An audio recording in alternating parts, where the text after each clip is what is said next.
Welcome back to ABCGH Spoilers channel. Today we will learn about the latest dramatic developments unfolding in Port Charles and beyond, with shocking revelations and life-threatening situations that will leave you on the edge of your seat. Sasha's dangerous deal. Jason Morgan finds himself increasingly concerned about Sasha Gilmore Corbin's recent decisions, particularly regarding the mysterious deal she struck with Jen Sidwell.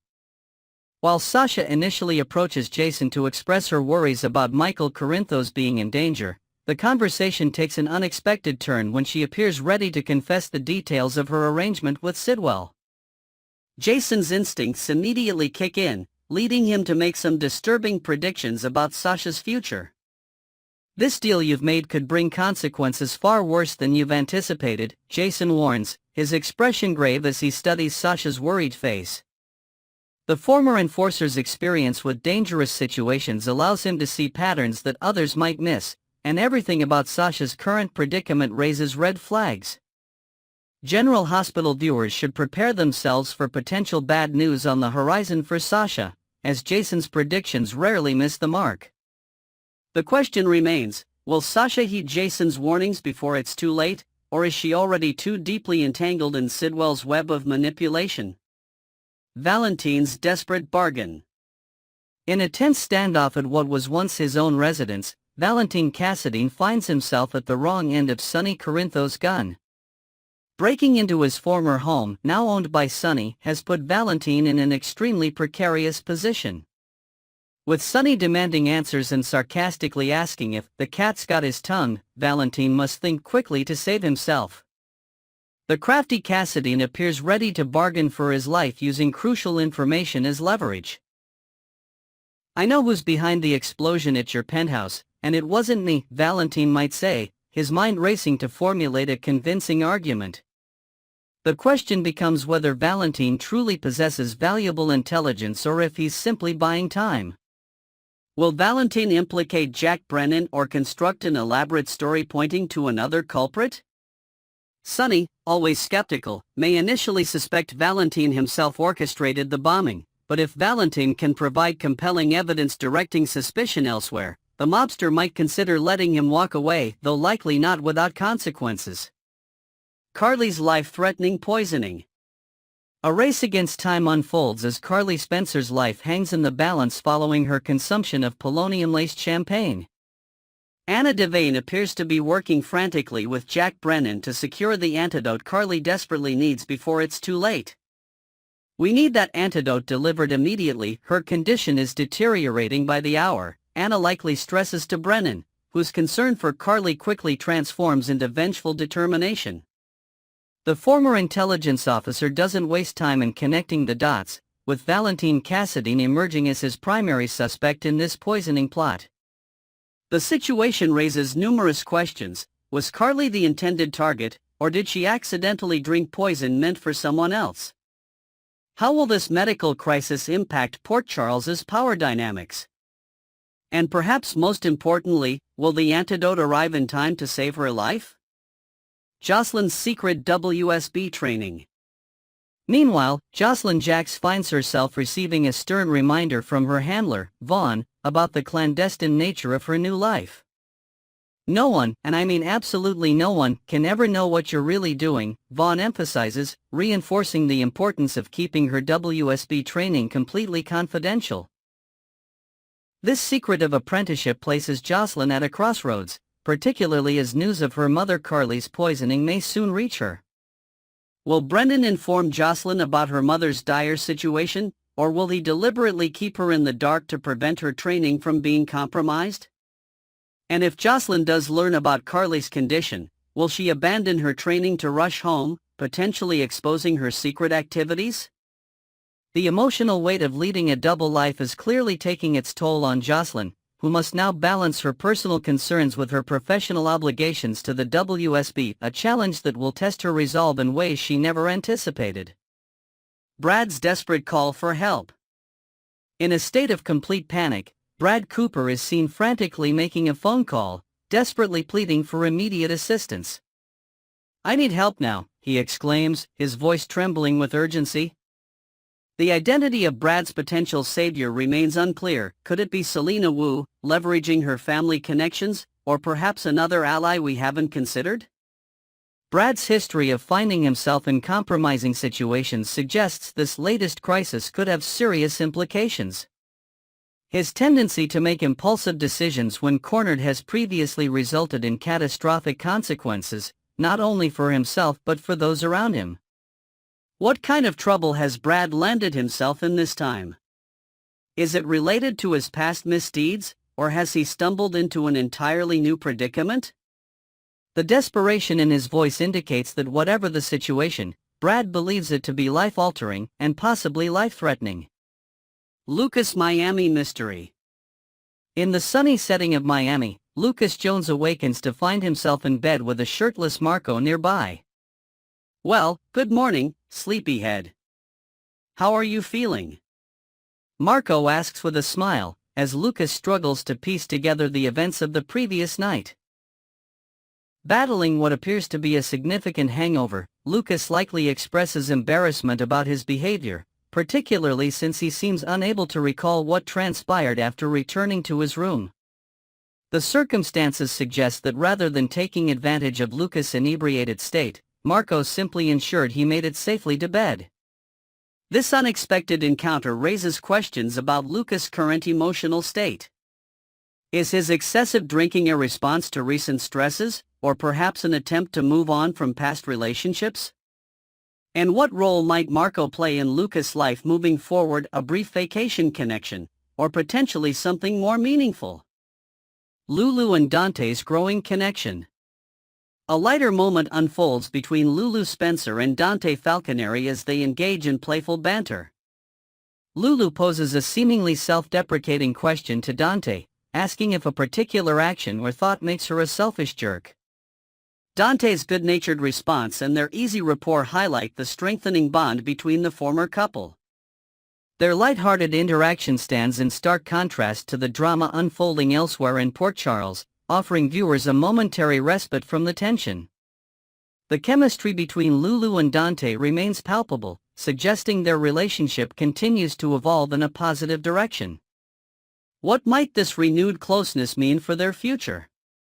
Are they slowly finding their way back to each other, or is this simply the comfortable familiarity of two people who share a significant history? Tuesday's episode promises to provide more insight into their developing dynamic. Chase's shocking revelation. At the Quartermaine mansion, Harrison Chase reacts with understandable shock to Brooke Lynn Quartermaine's confession regarding Dante Falconeri being the biological father of her firstborn child. "This changes everything," Chase declares, visibly processing the implications of this bombshell revelation. The detective appears strongly inclined to inform Dante about the child he never knew existed, a child given up for adoption without his knowledge or consent. This moral dilemma places Chase in an extremely difficult position, torn between his loyalty to Brooke Lynn and his sense of what Dante deserves to know. This revelation adds another layer of complexity to the already complicated relationships in Port Charles. How will this secret impact Brooke Lynn and Chase's relationship moving forward? And if Chase does decide to tell Dante the truth, what repercussions might that have for everyone involved, including the child who was adopted? The emotional fallout from this confession promises to reverberate through multiple lives in the coming days. Next, we will learn about the intriguing possibility of Spencer Cassadine's return to Port Charles and what this might mean for the beloved soap opera's future storylines. The art of character resurrection in soap operas. Soap operas have long mastered the delicate art of bringing characters back from presumed deaths. This storytelling technique, while sometimes criticized for its predictability, remains a powerful tool in the writer's arsenal to create dramatic tension and emotional payoff for loyal viewers. The process of resurrection often begins with subtle hints, a name mentioned in conversation, a memento discovered, or a mysterious figure glimpsed from afar. In the world of daytime television, death is rarely permanent. Characters who have plunged from cliffs, been consumed by explosions, or disappeared into treacherous waters have miraculous ways of returning to the fold. This suspension of disbelief is part of the unspoken contract between soap creators and their audience, a tacit understanding that allows for narrative flexibility and character evolution beyond what might seem possible. The phenomenon of character resurrection serves multiple purposes within the soap opera ecosystem. It provides opportunities for storyline rejuvenation, creates potential for romantic triangles, and offers the possibility of redemption arcs that might otherwise be impossible. When executed skillfully, these returns can become watershed moments in a show's history, referenced and remembered by fans for decades. Spencer Cassadine's watery demise. The presumed death of Spencer Cassadine in the Seine River marked a significant turning point for General Hospital's narrative landscape. This tragic event, occurring just over a year ago, left viewers and Port Charles residents alike in a state of shock and disbelief. The young Cassadine heir, having fallen overboard under mysterious circumstances, was presumed lost forever to the murky depths of Paris's famous waterway. The circumstances surrounding Spencer's disappearance were deliberately left ambiguous, no body was recovered, and the investigation yielded more questions than answers. This narrative ambiguity, a classic soap opera technique, left the door ajar for a potential return while allowing other storylines to progress in the interim. Spencer's apparent demise came at a particularly poignant moment in his character development. Having finally embraced his feelings for Trina Robinson and begun to step out from under the shadow of his complicated family legacy, his loss represented not just the death of a character but the death of possibility of what might have been for this young couple on the cusp of something beautiful. The ripple effects of Spencer's disappearance extended throughout Port Charles, affecting not only Trina but his grandmother Laura, his father Nicholas, himself no stranger to presumed death, and even his young half-brother Ace, who would now grow up without knowing his older sibling. Nicholas Alexander Chavez's rising star. Behind the scenes, the decision to write Spencer Cassadine off the canvas was necessitated by actor Nicholas Alexander Chavez's burgeoning career beyond daytime television. Chavez, whose nuanced portrayal of the complex Cassadine heir earned him critical acclaim and a devoted fan following, found himself in increasing demand in Hollywood's competitive landscape. Chavez's post-General Hospital trajectory has been nothing short of meteoric. His compelling performance in Netflix's Monsters, the Lyle and Eric Menendez story, showcased his dramatic range and ability to tackle psychologically complex material. This high-profile project opened doors to additional opportunities, including a significant role in the highly anticipated reboot of the horror franchise I Know What You Did Last Summer. The young actor's career path mirrors that of many soap opera alumni who have used their daytime television experience as a launching pad for broader success. The intensive schedule and emotional demands of soap acting provide an unparalleled training ground for performers, honing skills that translate effectively to primetime television and film projects. While Chavez's departure represented a loss for General Hospital, it also reflects the show's long tradition of nurturing emerging talent. The soap has historically served as an incubator for actors who later achieve mainstream recognition, from Demi Moore and John Stamos to more recent examples like Jonathan Jackson and Ryan Pavey. The interrupted love story of Spencer and Trina. At the time of Spencer's presumed death, his relationship with Trina Robinson was blossoming into what many viewers recognized as a potential super couple in the making. Their romance, characterized by initial antagonism that gradually gave way to mutual respect and eventually love, followed the classic soap opera template for enduring couples. The Sprina pairing, as fans affectionately dubbed them, represented a fresh take on the enemies to lovers trope. Their relationship was complicated by Spencer's initial deception and manipulations, Trina's unwavering moral compass, and the socioeconomic and racial differences that added layers of complexity to their dynamic. These elements combined to create a relationship that felt both contemporary and timeless. Trina's mourning process following Spencer's disappearance was portrayed with remarkable sensitivity and emotional depth. Her grief journey included denial, anger, and eventually a reluctant acceptance that allowed her character to move forward while still honoring the significance of what she had lost. This nuanced approach to portraying grief on daytime television provided viewers with an authentic emotional experience rarely seen in the medium. As soap opera convention dictates, life in Port Charles continued despite this tragedy.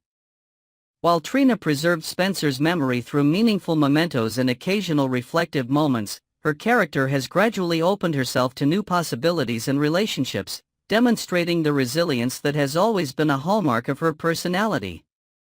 Recent hints at Spencer's potential return. Seasoned soap opera viewers understand the significance of seemingly casual references to long-absent characters. When Spencer Cassadine's name was recently invoked during Trina's birthday celebration, it set off immediate speculation within the fan community about a potential return storyline in development. The scene in question featured Laura Collins, Spencer's grandmother and Port Charles mayor, presenting Trina with a gift and card from young Ace, Spencer's half-brother. This deliberate callback to Spencer's connection to both characters served as a poignant reminder of his continued presence in their emotional landscapes despite his physical absence. Additionally, Trina was shown contemplating the art book Spencer had given her before his disappearance, a meaningful token of their connection and shared interests. This moment of reflection provided viewers with a window into Trina's ongoing emotional attachment to Spencer, suggesting that her feelings remain unresolved despite her attempts to move forward. These narrative breadcrumbs, strategically placed within recent episodes, follow soap opera convention by reintroducing a character to the audience's consciousness before their physical return to the canvas. This technique builds anticipation while preparing viewers for a potential recast or surprising return scenario. Fan reactions and speculation. The General Hospital viewership, particularly active on social media platforms, has responded to these hints with a mixture of excitement, apprehension, and detailed speculation about how Spencer's return might unfold. The passionate fan base has developed numerous theories about where Spencer has been, who might portray him upon return, and what impact his reappearance would have on current storylines. Many viewers have expressed enthusiasm about the potential for Spencer's return to disrupt Trina's new romantic relationship with Kai, creating a classic soap opera love triangle situation. This storyline possibility has generated significant discussion about Trina's character development and which pairing might ultimately prove more compelling for long-term storytelling. However, fan sentiment is not universally positive regarding a potential Spencer return. Some viewers have expressed concern about another resurrection storyline, particularly given the recent frequency of such plots on General Hospital. Others have grown invested in Trina's new relationship dynamics and worry that Spencer's return might undermine her character growth. The question of recasting has emerged as a central point of discussion among fans. With Nicholas Alexander Chavez unlikely to return given his flourishing career outside daytime television, viewers have debated whether a new actor could successfully capture the complexity and charisma that made Spencer such a compelling character. The challenge of recasting in soap operas. Recasting a beloved character presents one of the most significant challenges in soap opera production. The new performer faces the daunting task of honoring the character's established history while bringing their own interpretation to the role, all under the scrutiny of a passionate and opinionated fanbase. General Hospital has experienced mixed results with recent recasts, including Jack Brennan, Lulu Spencer, and Christina Davis Cassadine. These casting changes have met with varying degrees of audience acceptance, highlighting the unpredictable nature of viewer response to new actors in familiar roles. Successful recasts typically share certain characteristics. The new actor captures the essence of the character while avoiding direct imitation of their predecessor. Producers allow sufficient time for audience adjustment, and writers provide storylines that showcase the new performer's strengths while honoring the character's established personality traits and relationships. For Spencer Cassadine specifically, a successful recast would need to embody the character's unique combination of privilege and vulnerability, his capacity for both manipulation and genuine emotion, and his complex relationships with the extended Cassadine family and the broader Port Charles community.